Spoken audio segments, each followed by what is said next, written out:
Hello guys, welcome back to another mini blog of trip. Mysore trip complete చేసుకొని అక్కడి నుంచి ఊటీకి వెళ్ళాను.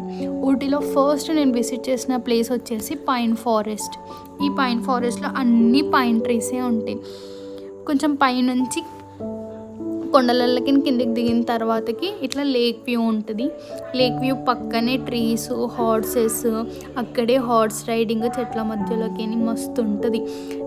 ఎవరైనా ఈ పైన్ ఫారెస్ట్కి వెళ్ళిన వాళ్ళు హార్స్ రైడింగ్ మాత్రం మిస్ అవ్వకుండా ట్రై చేయాలి. అంత బ్యూటిఫుల్గా ఉంటుంది, మస్తు ఎంజాయ్ చేయొచ్చు. నేనైతే బాగా ఎంజాయ్ చేసిన, మీరు కూడా ఎంజాయ్ చేస్తారనేసి చెప్తున్నాను. ఇంకా నేను ముందు పెట్టిన మైసూర్ వ్లాగ్స్ చూడని వాళ్ళు ఉంటే వెళ్ళి చూసేయండి. మరెన్నో ఇలాంటి వ్లాగ్స్ కోసం మన ఛానల్ని లైక్ చేయండి, షేర్ చేయండి అండ్ సబ్స్క్రైబ్ చేసుకోవడం మాత్రం మర్చిపోకండి. Meanwhile bye.